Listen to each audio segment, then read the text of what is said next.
Hello everybody and welcome back to Blue Jays Today, where your boy always has something to say about the Toronto Blue Jays. I'm your host Adam Peddle, and today guys, we gotta talk about some potentially ridiculous trade rumors around Bo Bichette and the LA Dodgers, and as well, some potentially ridiculous trades for your Toronto Blue Jays. Before we get into it, guys, make sure to like, comment, and subscribe to Blue Jays Today. Well, let's get into it, guys. We're back again.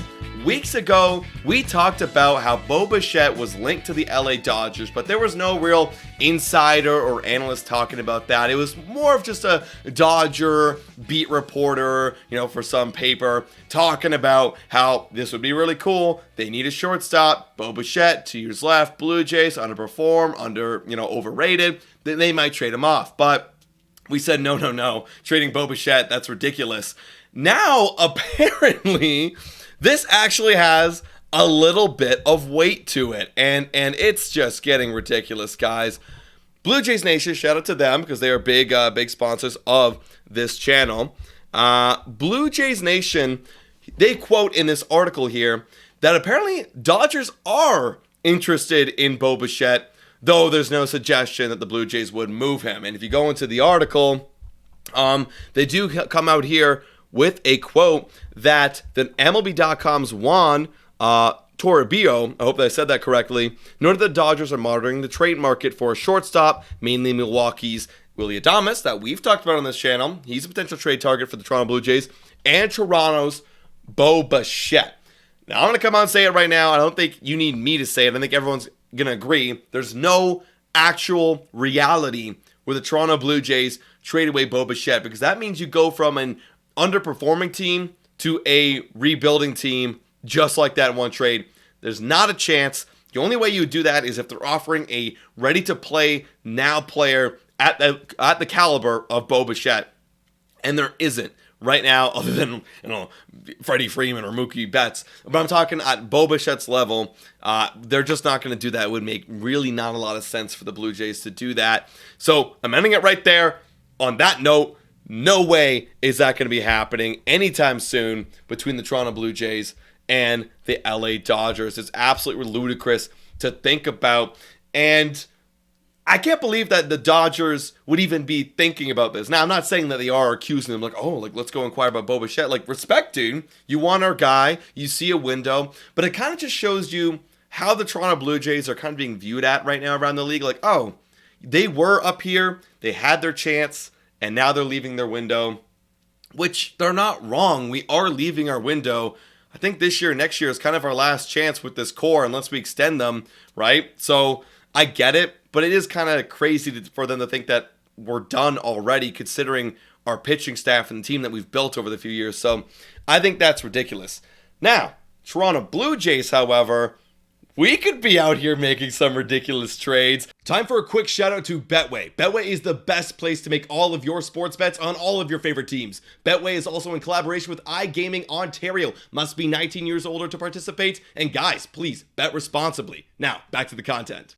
There was an article actually posted by Sportsnet right here that says that trade targets Blue Jays should consider this offseason. And you see it right here, Juan Soto.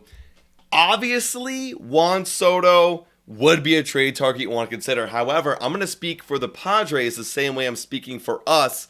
I think the Padres are going to try and somewhat get back in a competitive window. They've had a weird team over 3 years, only making the playoff once, but they did make a good push in the time that they did make the playoffs, and it was with Juan Soto. They are losing Blake Snell, their Cy Young winner, so they do need to find some replacement in that regard.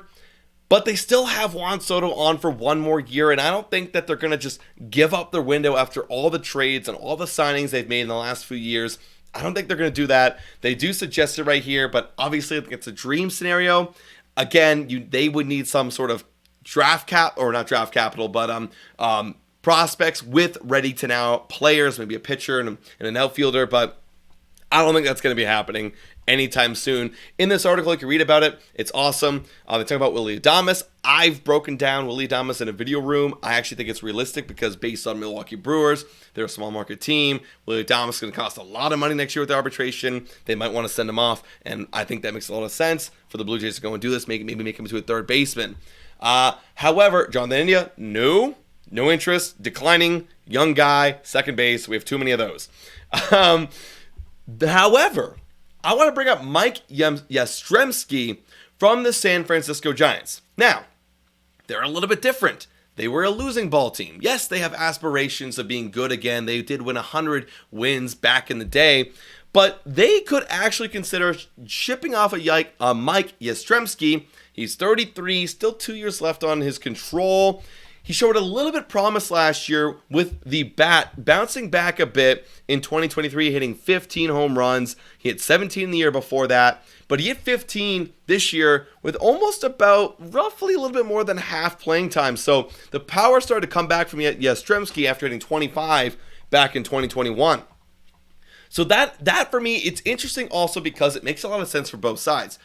The Giants might be looking to rebuild and retool some of their older players because they're in that kind of window right now in a very competitive NL West, right? You got the Diamondbacks, you got the Dodgers, and maybe the Padres bouncing back. So it might make sense for them to maybe rebuild that position right there, 33 years old. And it makes sense for the Blue Jays because this player type reminds me similar to a Kevin Kiermaier, an older player, plays some outfield, mainly the corners of the outfield, has the ability to play some center field, and it makes a lot of sense for the Blue Jays because you're losing Kevin Kiermaier, you move Alta Varsho over to center. Maybe you want an option to have a Yastrzemski come into left field a little bit. You are going to be losing Whit Merrifield, right? So you're not going to have him in left field. You have 2 years of control on Yastrzemski, veteran guy, done it before, kind of fits the window, kind of fits the bill of the Toronto Blue Jays, and can provide a little bit of power from the left side of the plate. Yeah, the batting average isn't there, I know. 233 batting average, it ain't cute, but you don't have to make him your everyday guy. He can be coming off the bench like a Kevin Kiermaier kind of was near the end of the season. So for me, if you go sign like a Cody Bellinger, get another outfield bat, you have George Springer, you have Varsho, and you have that hopefully big bat, maybe a Bellinger, and then Yastrzemski can come off the bench, and he's not going to cost a lot either. He's really not going to cost a lot, so you're not going to lose a lot of draft capital on him.